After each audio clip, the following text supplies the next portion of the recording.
Hola, muy buenas tardes. Hola a todos y todas, bienvenidos a un nuevo despertarte. Bienvenidos. Bueno, aguardamos que estén todos fenomenal. Les damos la bienvenida al despertarte número 24. Y bueno, como siempre vamos a dar unos minutitos de margen para que puedan ir sumándose al vivo. Así que mientras tanto saludamos a quienes vean el vídeo grabado. Ya Instagram nos está avisando, que está informando a los seguidores que estamos comenzando un directo. Así que bueno, bienvenidos.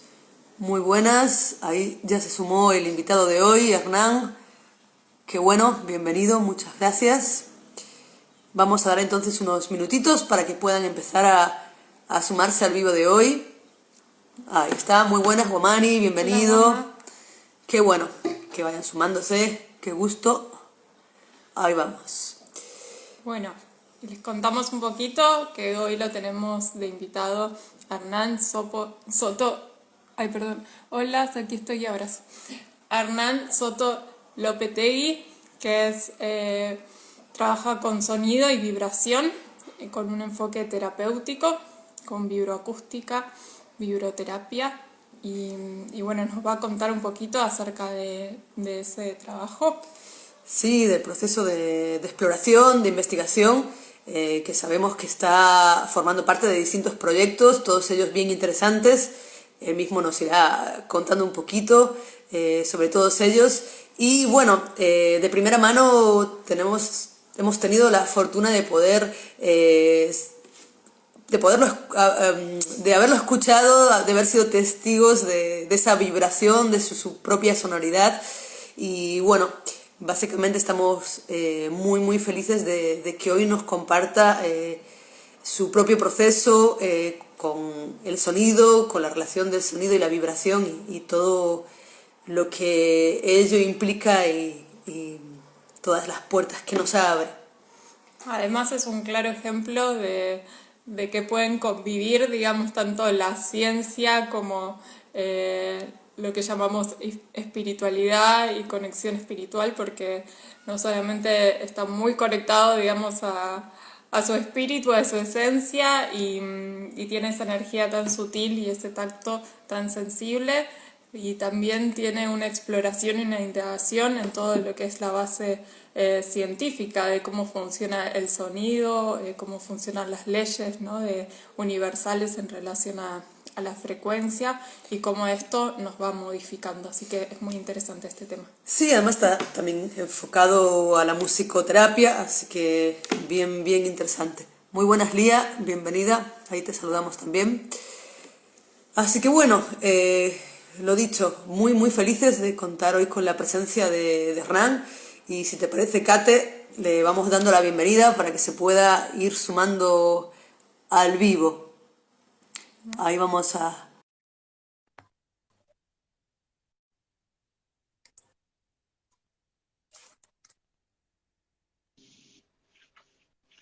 Hola Hernán, Buenas, bienvenido. ¿qué tal? ¿Cómo están? Qué gusto verlas. Muy buenas, bienvenido y muchas gracias por acompañarnos en el encuentro de hoy. Por favor, es un honor. Gracias por la amable presentación de recién. Las estaba escuchando atentamente. Aquí desde mi casa en Caballito, en un recreo, saliendo un poco de la modorra ese horario de la siesta después de almorzar. Así que estaba intentando poner mis ideas un poco en orden, a ver de qué podemos charlar, para que sea una charla rica también. Claro.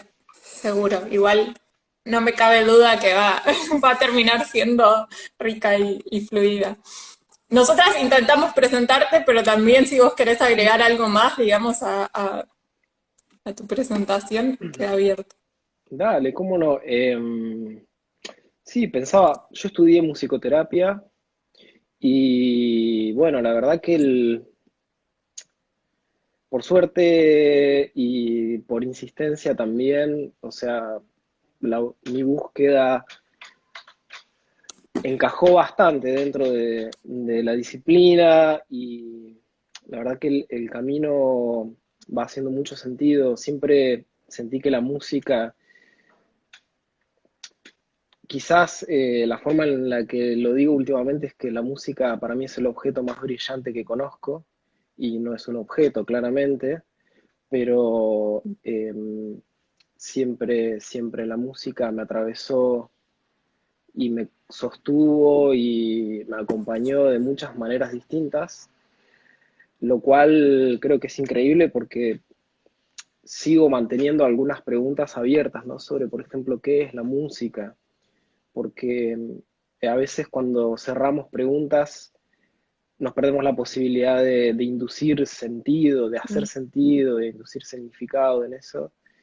Y la verdad que me encuentro que la música es algo muy humano y tan amplio, que hay muchas formas muy distintas y bueno, además nos toca desde tantos lugares distintos, que es interesantísimo. Entonces, hace un rato estaba dando una clase más temprano y hablábamos un poco de, eh, hmm, de la vocación, de cómo surgen, ¿no? Cómo emergen, y cómo es el proceso de búsqueda. Y bueno, la verdad que en mi camino, o sea, algo que está directamente relacionado con esto es la meditación, que en realidad es, quitando, ¿no?, todo velo de misticismo, es una forma de funcionamiento natural de la mente humana. La meditación es algo que hacen los niños de manera innata cuando los Mm. encontrás absortos mirando algo o explorando y jugando con algo, ¿no?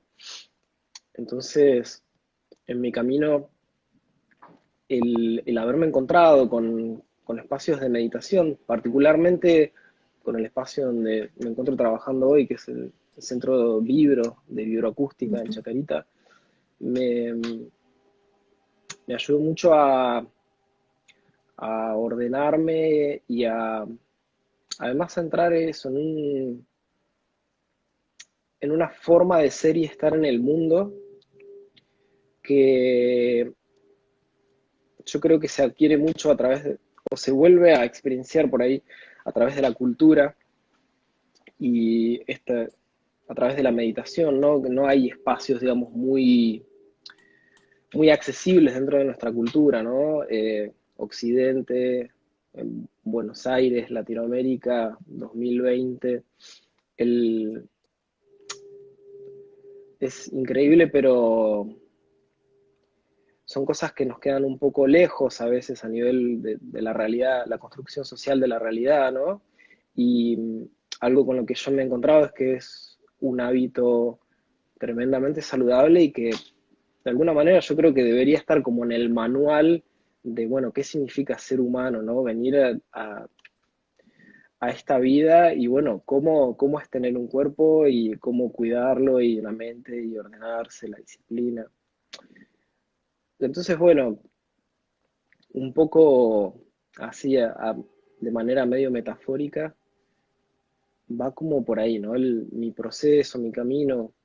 Por ahí después nos podemos meter en cosas más puntuales y demás, o hablar de otras cosas, pero más o menos va por ahí el hacer sentido con la música. Hay cierta integración, ¿no?, de lo que sería la meditación con la práctica o la experiencia musical, por encontrar una etiqueta simple, ¿no? Eh, Ujú. o sea, uno Sí, puede practicar, experimentar música meditando, ¿no? De alguna manera. totalmente. Bueno, algo a lo que me dediqué durante algún tiempo y donde ustedes también tuvieron la oportunidad de participar alguna vez es a hacer música contemplativa. Para mí es música contemplativa. Eh, que, digamos, si tuviéramos que describirla, quizás una música que el fin, digamos, tiene que ver con facilitar un estado meditativo, un estado de contemplación. Entonces, para que eso suceda, eh, la música debe ser una música, por lo general, calma, sin sobresaltos, porque lo que buscamos, digamos, cuando meditamos, es de alguna manera lograr cierto nivel de reposo cognitivo, ¿no? De toda esta cosa de ideación que tenemos todo el tiempo, que estamos creando ideas, enlazando contenidos, simbolizando, procesos cognitivos, un poco lo que intenta un tipo de meditación, porque hay muchos tipos de meditación distintos, pero como lo más básico es poder lograr cierto nivel de reposo cognitivo, o sea, un poco de silencio en la mente, por lo menos no quedar preso de ese encadenar significantes todo el tiempo, no de estar todo el tiempo ese bicho du coco, esa Ujú. cosa que está hablando ahí todo el tiempo. Y para Entonces, eso se necesita como una música, como vos decías, o sea, en un estado de armonía, ¿no? Como para... sí, totalmente. Bueno, una de las características, decíamos que no tiene que tener sobresaltos. Ujú, O sea, ¿por qué? Porque, por esto les contaba lo del reposo cognitivo, porque cuando hay un sobresalto, nuestro sistema nervioso va a tender a la activación y nos va ujú, a tensionar. Y eso nos va a llevar a un estado de funcionamiento del sistema nervioso que no es el que buscamos cuando queremos estar en un estado meditativo, contemplativo, todo lo contrario. Eh, entonces, si la música no tiene sobresaltos, si tiene un tempo lento además, o incluso un tempo no marcado, no pulsado, ¿no? ujú, Que ahí ya entramos en un terreno donde la mayoría de la gente por ahí no está muy acostumbrada a llamar eso música, ¿no? Cuando ujú. hay un sonido, una sonoridad, un discurso sonoro que no tiene una regularidad rítmica reconocible, entonces ya es como, pero ¿qué es esto? ¿Es música? ¿Es sonido? ¿Es desestructura, digamos, como... claro? Lo Ujú, que a mí me gusta pensar que sucede es que de alguna manera facilita a que se desactive, ¿no? La parte racional de la mente que todo el tiempo está como queriendo predecir qué va a venir después, ¿no? Nuestra mente racional es una gran reconocedora de patrones, entonces todo el tiempo está buscando patrones, sacando cálculos para que podamos estar tranquilos, ¿no? Desde lo intelectual, decir, bueno, ok, esto está todo bien, entonces me puedo relajar. Pero cuando la engañamos un poco a la mente y le ponemos este tipo de estímulos que son estímulos muy ricos, además el sonido a nivel neurocognitivo es un estímulo extremadamente rico que se usa, por ejemplo, para estimular la neurorehabilitación, porque activa muchas áreas del cerebro al mismo tiempo. Entonces, cuando la engañamos un poco con esto del tempo, por ejemplo, de repente si encuentra que no puede establecer un patrón temporal, entonces no puede predecir, bueno, en algún momento tiene que ceder porque ya esta función de predecir no. Y eso es lo que pasa muchas veces en una instancia, ¿no? de relajación sonora, de relajación con sonidos, o de baño sonoro, o de música ansiolítica, Ok. donde por como si ahí fuera un masaje que va haciendo ahí la onda de ujú, vibración, digamos, al cerebro. totalmente, se sienten muchas cosas en el cuerpo también, ¿no? Pero sí, hay mucho de esto también de una sonoridad batiente, del pulso, que ayuda mucho a descender como el nivel de activación del sistema nervioso, ¿no? Pensando un poco, podríamos quizás pensar que tiene mucho que ver con las experiencias intrauterinas, ¿no? De Ok. nuestra memoria somática, la inteligencia de nuestro cuerpo, eh, almacena todo nuestro recorrido, nuestra mente también, pero no tenemos acceso a ello. Y Y además bueno, perdón, en un medio ujú, acuoso donde los sonidos externos, digamos, llegan de otra manera, digamos, en ese momento. Entonces también es otra manera de llegar del sonido, ¿no? Como filtrado a través del agua. totalmente.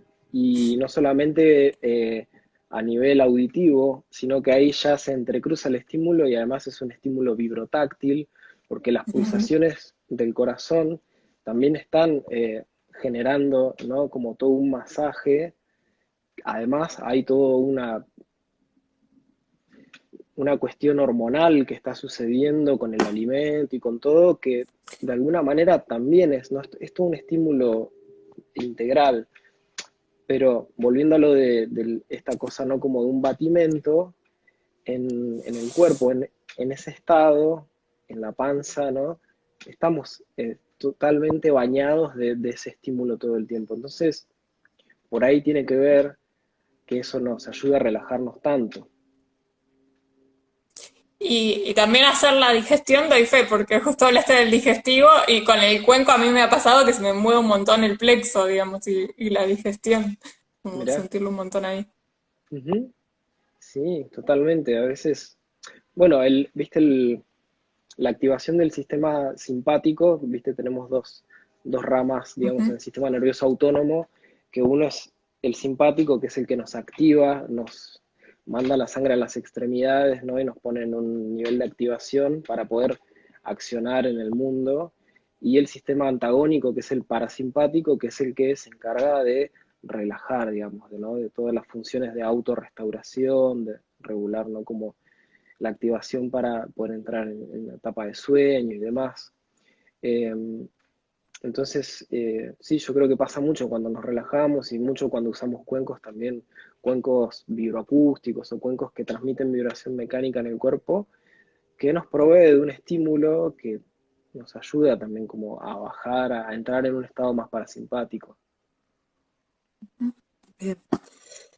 En este sentido, de, de conexión con la experiencia, ahora se habla mucho de frecuencias asociadas a distintos centros energéticos, vinculados al sonido, incluso he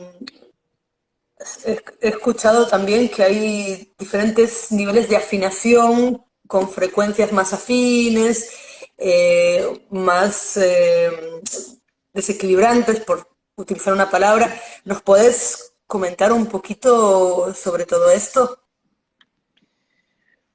Mirá, podríamos empezar por discernir un poco.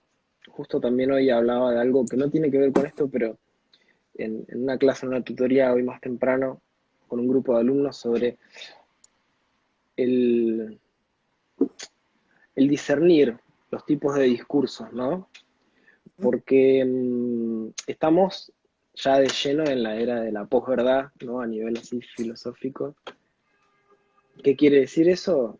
Bueno, que básicamente cualquier discurso es válido, es un Ujú. discurso, es un relato de lo posible o de lo imposible, pero es un relato. Y bueno, mucho tiene que ver también con la diversificación de los medios de comunicación, con el acceso a la información, con Internet, con el descreimiento de la ciudadanía en las instituciones y muchas cosas en conjunto. Y, y bueno, pienso que hay mucho mito y hay mucha pseudociencia, pseudoinformación por ahí girando que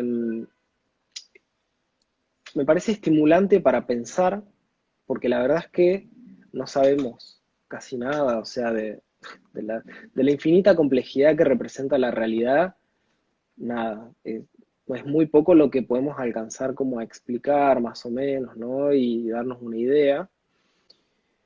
Entonces me parece sí que los discursos que son por ahí más, yo digo discursos mitológicos para diferenciarlos, pero no es para denostarlos, pero por ejemplo, esta cosa del 432, ¿no? Que Ujú. bueno, de repente empezaron a salir artículos en internet y artículos y fue como un fenómeno, porque claro, es algo que nos parece muy llamativo, de repente es, mirá, qué interesante la armonía, son conceptos que por ahí tenemos medio a mano, que son medio misteriosos, pero bueno, fíjate cómo empezaron a proliferar los mitos y demás, que bueno, hasta en un momento llegó a parecer que Goebbels, en realidad el asesor de campaña de Hitler, era uno Ujú. de los ideólogos de establecer en un momento, no sé, previo a la guerra mundial, no sé cuándo, que la afinación universal en realidad iba a ser estandarizada, iba a ser el A440, que es una frecuencia que está fuera de la armonía universal, y bueno, todo como una cosa de imponer un orden del mal y qué sé yo. Digo, no sé, ¿o no? De repente empieza a proliferar la mitología y se vuelve un cuento loco que vos decís, bueno, ¿hasta dónde? Por empezar a pensar en una cosa, la afinación, También, sí, no, sí, sí. perdón, también el marketing que se hizo después de, no sé, electrodomésticos o no sé cómo decirlo, que afinaban en determinada, digamos, frecuencia o CDs grabados en determinada frecuencia. No sé, ¿qué opinas de eso? Y bueno, claro, o sea, detrás de las cosas que generan mucha tensión, siempre hay gente que encuentra hacer negocios y eso genera un loop, ¿no? Que se retroalimenta y genera fenómenos sociales que trascienden las redes, que van hasta el mercado. Ojo, igual yo no quiero negar a priori esto, porque la verdad que no me metí a investigar demasiado, más allá de leer cosas así en internet, pero eso no es investigar. Digo, por eso esta cosa de discernir, ¿no? Entre el discurso mitológico y el discurso científico. El discurso científico, la diferencia que tiene es que la ciencia es un método y tiene que ser repetible, ¿no? Si vos propones una Comprobable, ¿no? hipótesis, claro, y planteas un experimento en base a algo, tenés un marco teórico, lo escribís bien claro para que todos lo puedan entender, pones los resultados de qué te pasó, qué mediste, lo publicás y bueno, y la comunidad, que todo el tiempo hay un montón de gente que está investigando en infinidad de cosas.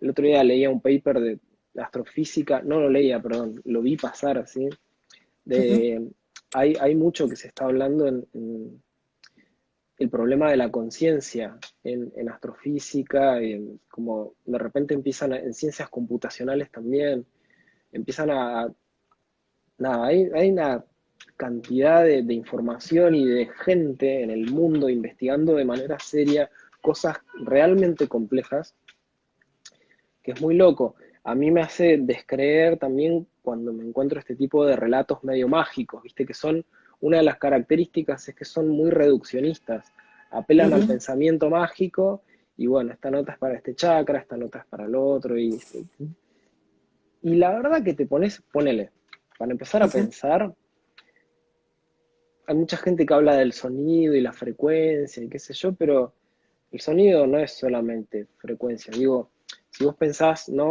en la frecuencia y te imaginás una onda sinusoidal en un plano bidimensional, buenísimo. Eso es un esquema representativo de cómo es una onda en cuanto a la presión que produce.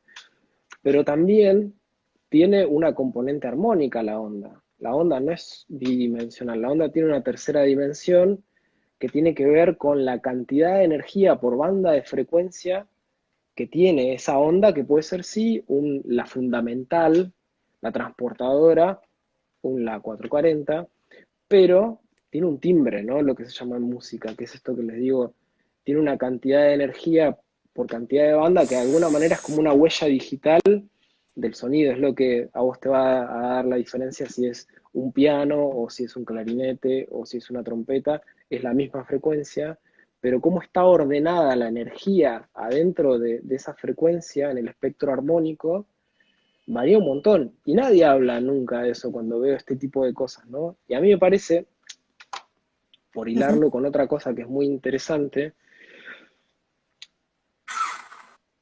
hay un instituto que se llama Heart Math, Matemática y Corazón, por ahí lo vieron. Me suena así, sí. Están en California investigando hace como 30 años y publicando cosas realmente muy interesantes. Si buscan en internet heartmath.pdf van a encontrar una serie de investigaciones muy interesantes. Y ellos lo que hablan es de la relación eléctrica entre el cerebro y el corazón. Wow. Bueno, nuestro sistema nervioso funciona con impulsos eléctricos, electromagnéticos, todo el tiempo. O sea, todo lo que sucede en nuestro sistema nervioso, en nuestro cerebro, es de naturaleza eléctrica. Bueno, resulta ser que si podemos medir, digamos, las señales, ¿no?, como en el electroencefalograma y el electrocardiograma, sucede que cuando las señales de nuestro cerebro y de nuestro corazón se ponen en fase, y esto quiere decir no solo la frecuencia, sino la componente armónica, que sería como el timbre de estas señales, se produce la atención plena, se produce un estado de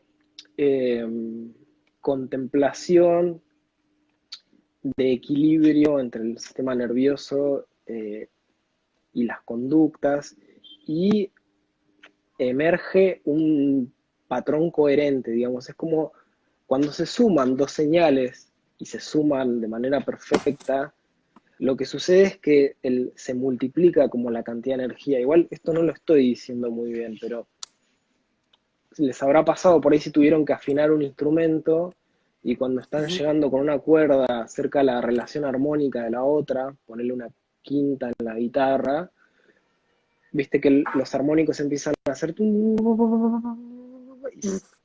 hasta que se acercan, y cuando se machean perfecto con la relación armónica en la que están afinados, la intensidad sube, la energía se siente más fuerte. Pasa lo mismo con la voz, ¿no? Cuando están dos personas Totalmente. que parece que sube de repente el volumen cuando se acopla. Totalmente. Y ahí hay algo muy interesante de observar, que también lo pueden ver silbando dos personas, y es muy interesante cuando empezás a silbar la misma nota y están por ahí al lado, se siente muy claro cómo chocan los frentes de onda y empieza a producir algo que para mí fue muy, muy interesante. Yo estudié también una tecnicatura en sonido hace varios años, y ahí vi un poco de algunas cosas de física que me abrieron mucho a poder pensar en un montón de otras cosas. Y es muy interesante lo que sucede entre las señales. Cuando se encuentran, ¿no? Siempre pensándolo en la abstracción, ¿no? En un medio electrónico, dos ondas se suman o se restan. Si son perfectas, o sea, si son las dos múltiplos perfectos, si son la misma, digamos, si es un 440 y un 440, van a producir el doble de amplitud. Es como que se multiplican. Ahora, si se encuentran a contrafase, digamos, en una parte del ciclo vibratorio que está como desfasado 90 grados la onda, se restan Okay. absolutamente, se anulan, ¿sí? Y esto se escucha muy bien cuando agarras una señal, ponele con un piano una nota, ta, y con otra nota haces un glissando, que empezás de una octava abajo, ponele, ta, to, to, y mantenés la otra nota. Y sentís como los intervalos, que son los intervalos de tercera, de quinta y de octava, son los intervalos constructivos, porque las dos señales es en las regiones donde más suman, más interactúan de manera constructiva, y como en los intervalos de segunda menor, de cuarta, de sexta, de séptima, generan una tensión, restan, digamos, entre ellas se cancela la señal mucho más de lo que suma. Nada, eso es muy loco para pensar, porque en nuestro organismo también pasan esas cosas. De hecho, una de las cosas muy interesantes que dice HeartMath es que el espectro armónico del corazón, y esto es algo, es una medición que se usa, digamos, si yo mido cómo suenan las cuerdas de mi corazón, que dicho sea de paso, los músculos son cuerdas, son un tejido que tiene una forma de cuerda, el corazón son 7 capas de cuerdas que generan torsión, ¿sí? Si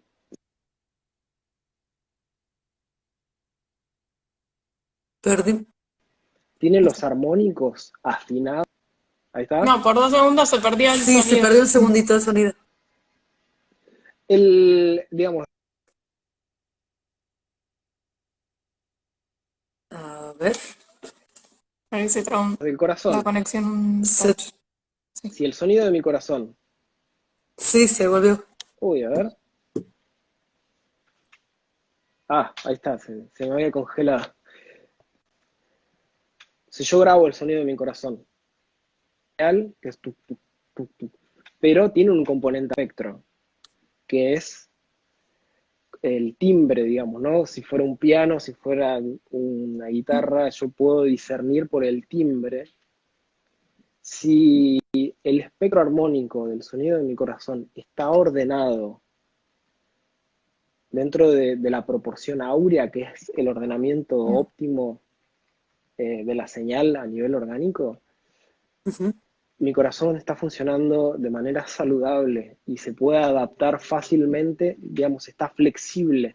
Las cuerdas están en un punto óptimo entre tensión y distensión. Ahora, si yo estoy estresado y me entro a estresar en el nivel crónico, las cuerdas de mi corazón se empiezan a endurecer. También los estilos de vida, ¿no? De repente no hacer ejercicio físico, comer cosas con muchas grasas que hacen exceso de trabajo en el corazón, las cuerdas se empiezan a endurecer y empiezan también a pasar como lo que pasa en las contracturas, ¿no? A Ujú. generarse, bueno, problemas que cuando analizas el espectro armónico de la señal no está en el ordenamiento óptimo. Y ese es un predictor muy certero de problemas cardiovasculares, de ataques cardíacos, y eso, digamos, se puede predecir analizando la señal de suena el corazón. Es fascinante lo que acabas de compartir. De hecho, me acordaste que hace poquito me coincidió también por redes ver una imagen de cómo fabricaban las cuerdas del arpa a Ajá. través de justamente de la tripa, ¿no? De, bueno, una membrana de la tripa de, creo que era de vaca, puede ser. Y claro, ¿Sabes que no vi a nunca? veces, mira, hacían como un trabajo ahí como bien artesano, a pesar de que es cierto que ahora también se hacen, creo que sintéticas, por lo que decían. Pero claro, es cierto que nos olvidamos, no asociamos que nuestro corazón también tiene ese tipo de cuerdas, somos también como, Sí, está bueno ver el claro, concepto de membrana o lo que hablabas, digamos, las fibras musculares como cuerdas. No lo había pensado en ese aspecto. Está buena Ujú. esa nueva percepción. sí. Y en relación, me quedé pensando varias cosas. Sí, Primero, en relación a los mitos, también vi mucho en Facebook que se está diciendo como que las emociones vibran en cierta frecuencia, y eso está bueno como para ver cuestiones de desmitificar o decir esto de que se simplifica la información porque pareciera como que, bueno, ahora la información que sale es el miedo vibra en tanto, la felicidad vibra en tanto, como que si se pudiera homogeneizar todo esto, como decís, muy simplista. claro, a mí me parece un poco que apela al pensamiento mágico y justamente esas cosas prenden y se comparten mucho. Sí, ay, como claro, era así, es re fácil. Mira, quizás también, no sé, hay un estudio que yo no conozco porque la verdad que no estoy muy metido en las investigaciones sobre emociones, pero lo que, por ejemplo, lo que dice que es muy interesante, que sí se puede discernir entre el espectro armónico de la señal del cerebro y del corazón cuando están en un estado de compasión, que es esto que yo les comentaba, que machean, digamos, los Ujú. espectros armónicos de la señal, y cuando están en un estado de miedo o de ansiedad, como que se corren de fase Ujú. y empiezan a producir también en el ritmo cardíaco eh, variaciones que no están dentro de lo saludable, y esto lo analizan a través del tiempo, digamos. Hay un índice que se usa también que es la arritmia sinusal cardíaca, que es un pequeño tiempo que hay entre latido y latido, que tiene variaciones de O milisegundos, taquicardia. mínimas, sí, sí, ¿O son no? muy mínimas. Lo que hacen derivan de esa medida una medición que también funciona como un indicador de estrés fisiológico. Porque si el corazón está como funcionando óptimo y las cuerdas están bárbaras, funciona, se adapta muy bien a la tensión y a la distensión, no tienen problemas. cuando está sobrecargado y en un nivel de estrés crónico, le cuesta y hay algo de ese impulso que no logra hacer lo perfecto que podría, que dicho sea de paso es un milagro, ¿no? El cuerpo es como increíble que funcione de manera tan perfecta esta tecnología. Tener un cuerpo Mm. es no, muy loco.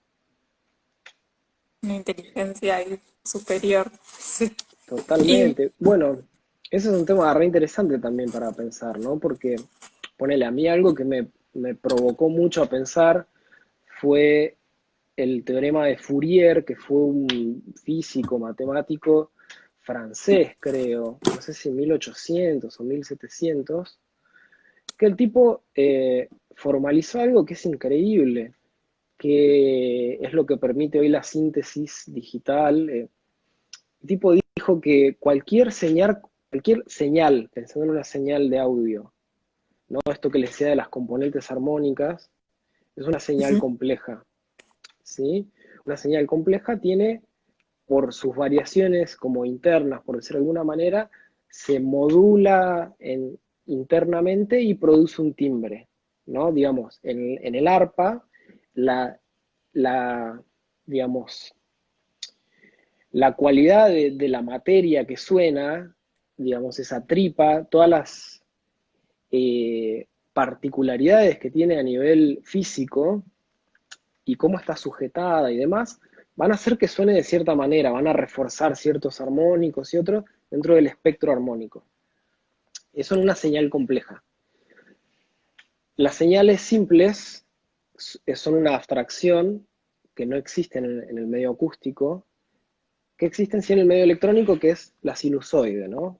Es una forma de Ujú. onda, puede ser cualquier forma de onda, pero la sinusoide es un tono simple. Es lo que escuchamos, ¿no? Con el teléfono, con el 440. Es una señal que no tiene armónicos, es medio parecido a lo que pasa con los cuencos de cuarzo, que tienen Ujú. como, es eso sí, es un tono simple, no tiene espectro armónico, por decirlo así. Entonces, Fourier dijo que cualquier señal compleja es simplemente una sumatoria de una n cantidad de señales simples.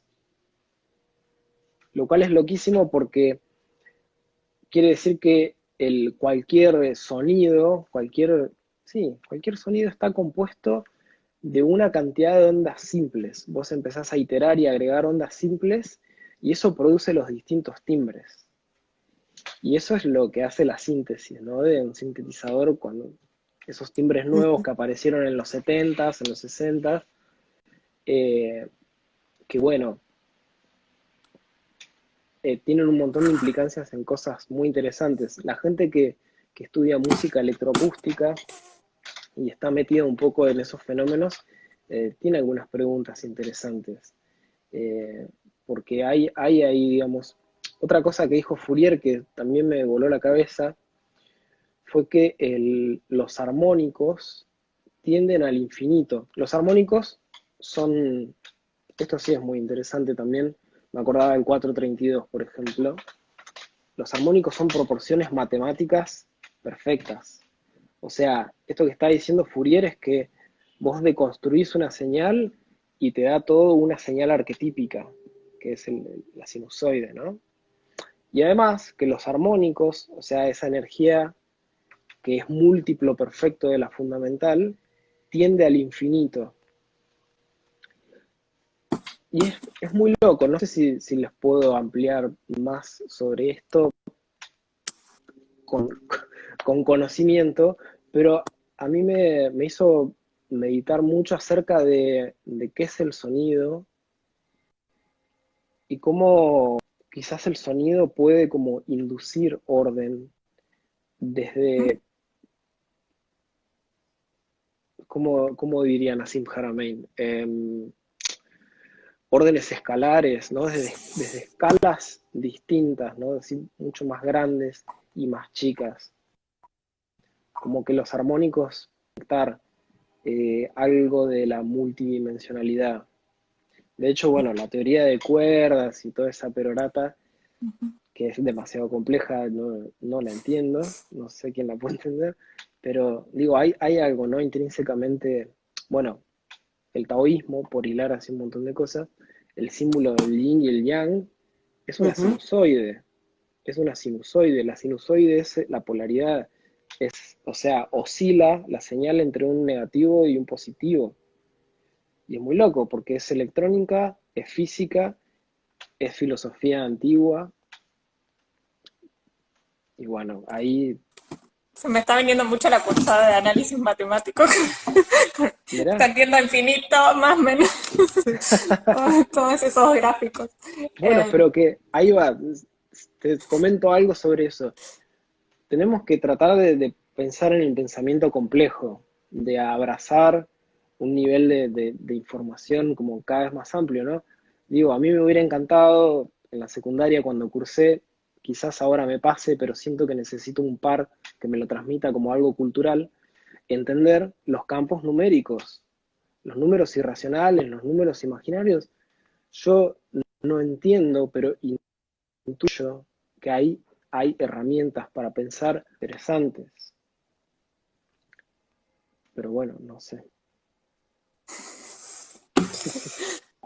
Antes sumaba Guamani, puso, Oh, de ahí Billy se apareció por puede ahí. descomponer en una serie, la serie de Fourier, medir.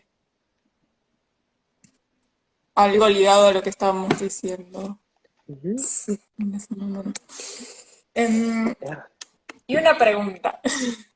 En relación, digamos, a esto que se habla mucho de que los electrodomésticos nos afectan, digamos, a nosotros y a nuestras frecuencias, ¿eso es algo más en relación a las radiaciones o también tiene que ver con las vibraciones em, y esto que estamos hablando? mira, mira, recién hace algunos años, no sé si 5, se están empezando a llevar a cabo investigaciones sobre cómo nos afecta el ruido en la vida diaria, cuánto nos afecta y ujú. cómo nos afecta, porque realmente no son cosas que, bueno, viste, todavía a nivel así corpus de conocimiento parece que no nos habíamos preguntado muy bien porque parece que está todo bien, pero bueno, la realidad es que eh, la contaminación sonora es muy nociva, no sabemos bien cómo ni cuánto, pero si te das cuenta, por ejemplo, cuando te duele la cabeza, lo primero que querés hacer es bajar las luces, apagar la música y no ver a más nadie, porque necesitas, ¿no? Como entrar en un estado más parasimpático, más de autorrestauración y no tener estímulos externos. Pero bueno, no tenemos párpados en los oídos y en los centros urbanos estamos bombardeados gran parte del tiempo de estímulos que son demasiado fuertes, o sea, que no existían hace 30, 40, 50 años y que tampoco tenían la densidad que tienen hoy, porque hoy el parque automotor que hay, por ejemplo, en Buenos Aires es como increíble, no para de haber autos todo el tiempo. Entonces, por un lado está eso, que yo creo que sí nos afecta y mucho, y probablemente acrecente y acelere el deterioro neurocognitivo, estoy casi seguro, pero así de pura intuición. Y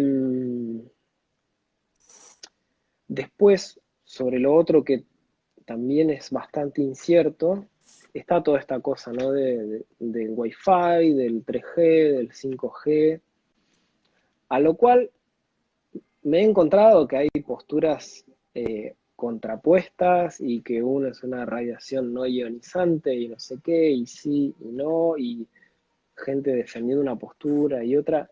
La verdad, no sé.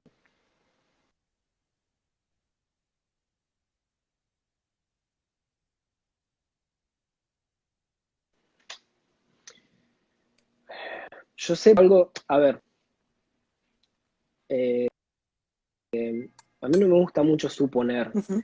pero preguntarme e integrar a mis preguntas toda la información que tengo a mano. Por ejemplo, hace un tiempo me desayuné, que es muy interesante, que nuestro ADN y probablemente en nuestro sistema endocrino, neurológico también, hay mecanismos de señalización fotónica, Ok. digamos.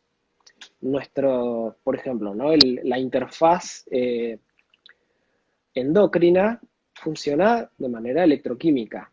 Nosotros segregamos neuroreceptores que impactan en nuestro sistema nervioso y generan respuestas o activación o desactivación o estados, un montón de cosas a nivel biológico, a nivel eléctrico también, pero la interfaz es primariamente química, ¿no? O por lo menos desde cómo lo estamos entendiendo, porque pasa eso también, ¿no?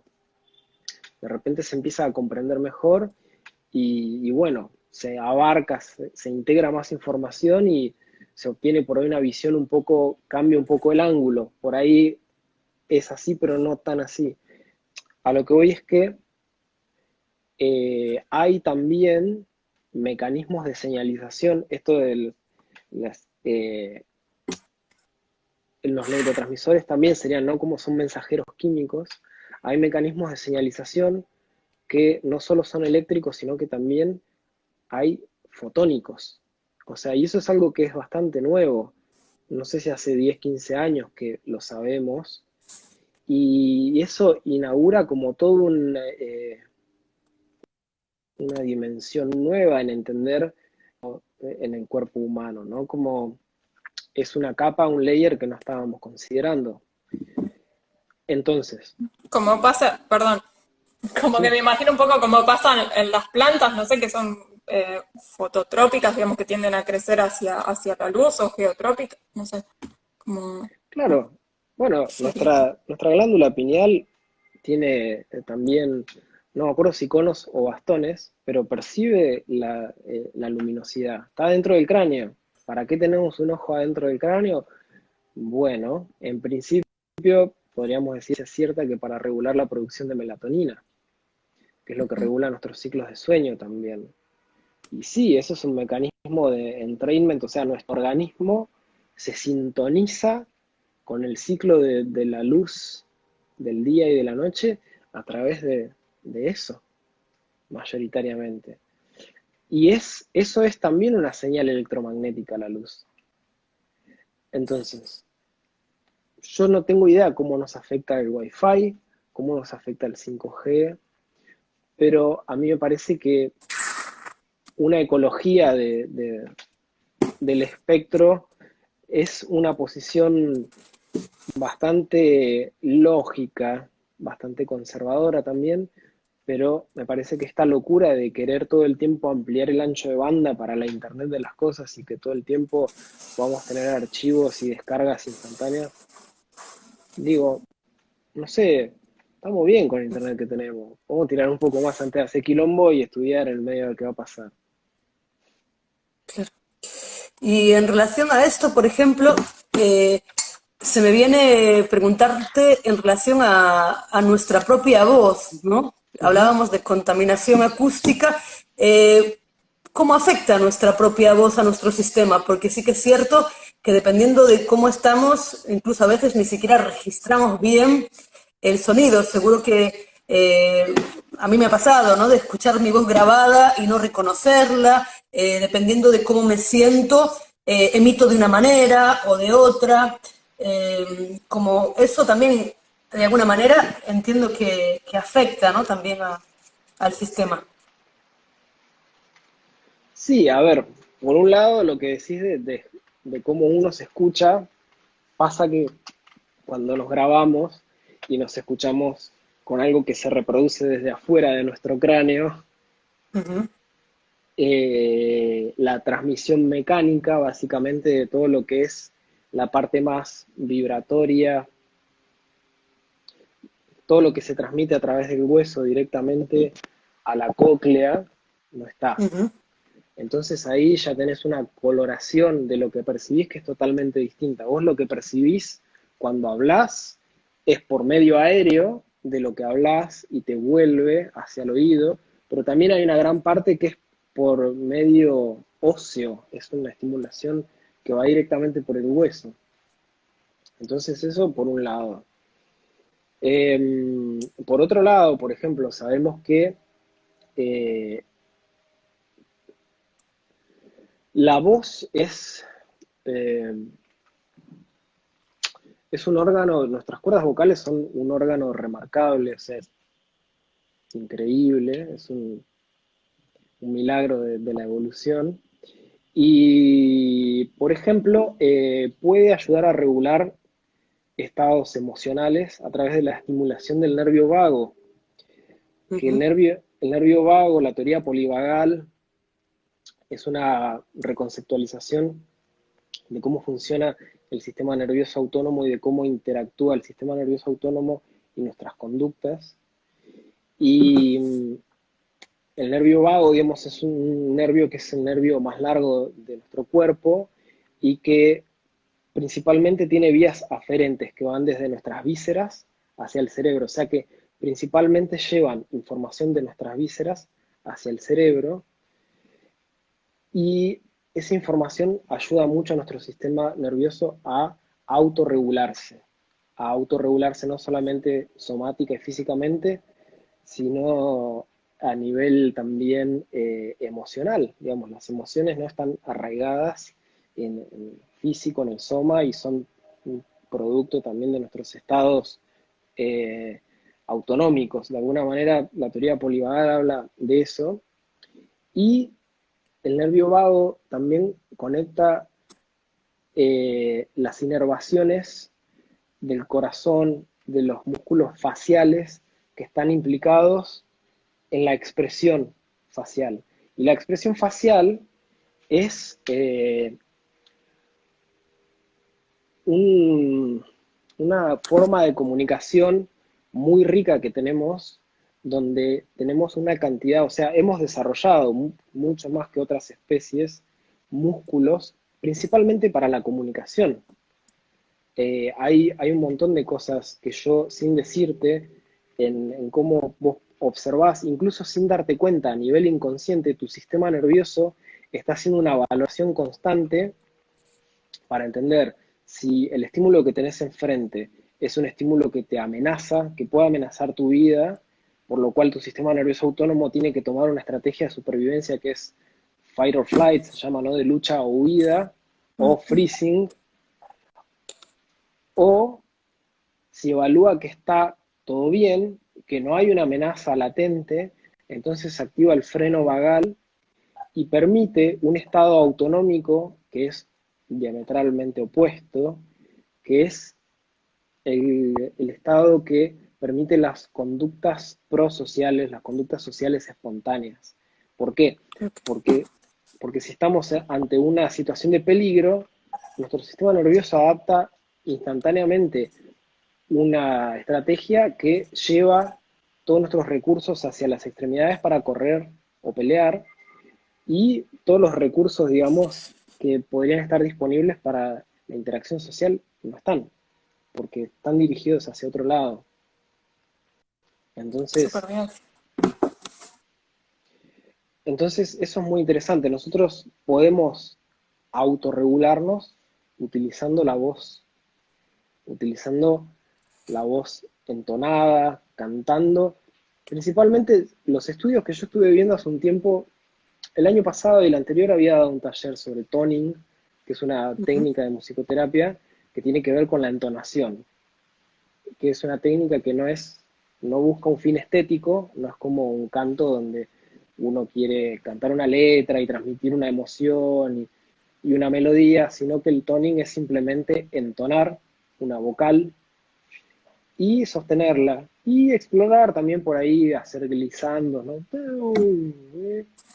Pero más centrado en la autopercepción, en activar, ¿no? Como la sensorialidad somática, ¿no? Del cuerpo. Y bueno, resulta ser que esto, además de claramente como estamos entrando en un ritmo de respiración más lento, porque si utilizamos todo el aire, ¿no? Que tenemos y empujamos con el diafragma, empezamos también a regular nuestras pulsaciones, nuestro corazón y nuestro sistema nervioso empiezan a funcionar de otra manera. Entramos en un estado más parasimpático, más parecido al estado de meditación. O sea que así como uno cuando habla o se expresa el otro puede identificar un poco o percibir cómo se siente, también uno al generar sonido, esa misma retroalimentación puede afectar a cómo me siento o a cómo en el estado en el que entro, digamos. Totalmente. Sí, seguro que podés. A ver, mira, ahora justo hace un par de días estuve hablando con un amigo para hacer un estudio y hacer una medición, porque quiero medir qué pasa. Él tiene acceso a una cámara que se llama BioWell, que es una cámara que utilizamos también en la tesina, en el proyecto de tesis que hice con un compañero. Eh, y lo que mide también hace una interpretación del estado de los chakras. Lo que mide en sí es la resplandecencia sutil de el campo biofotónico que hay en la superficie de los dedos. Hay una resplandecencia cuando el gas se pone en un campo electromagnético de muy alta intensidad. Eh, y nada, eso es la información que recaba la cámara.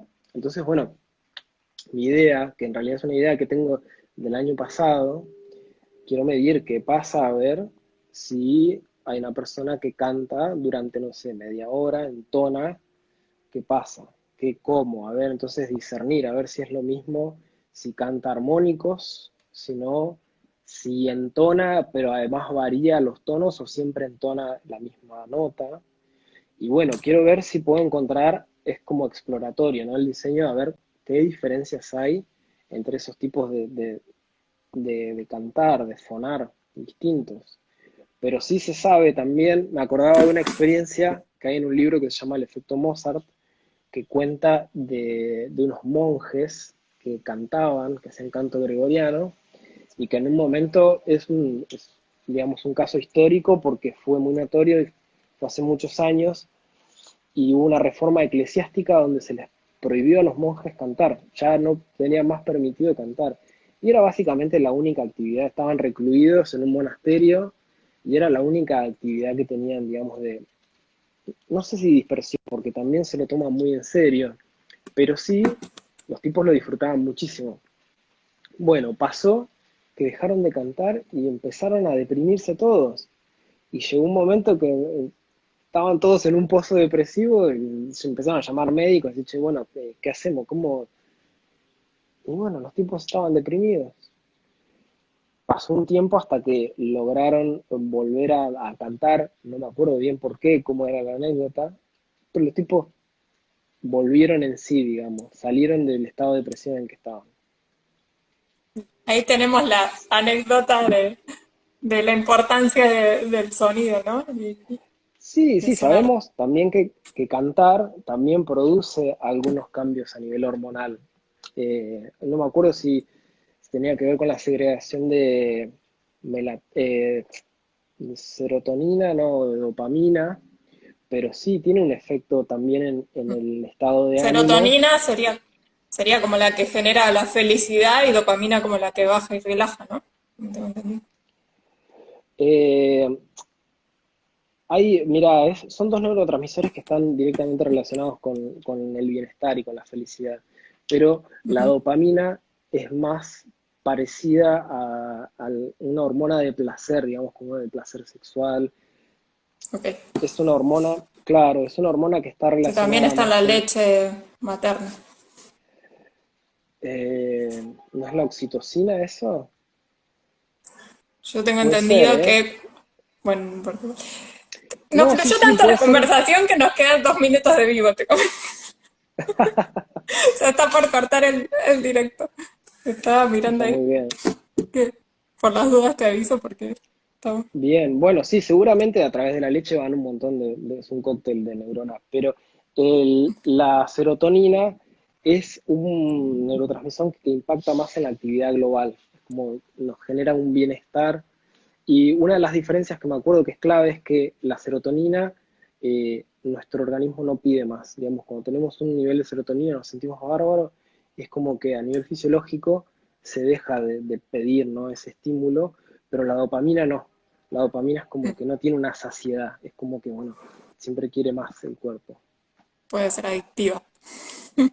Claro, bueno, Bueno, como la adrenalina. claro.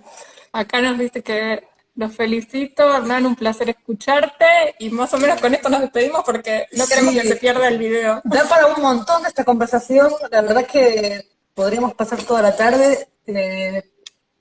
Muchas gracias por Un montón de compartirte. información. Por Y, Gracias. favor. y bueno, vamos a dejar el link, como siempre, de contacto para que quien así lo sienta pueda contactarte para seguir profundizando en todo esto.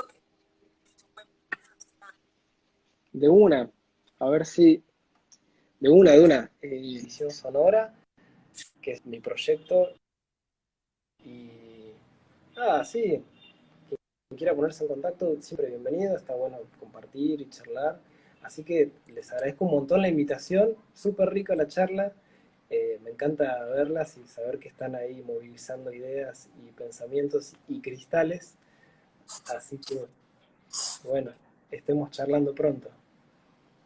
Gracias, Muchas Hernán. gracias, Hernán. Un abrazo grande. Un abrazo Abrazo. grande. Chau, chau. Bueno, nos despedimos rápido de todo. Rapidito, nos vemos el miércoles que viene.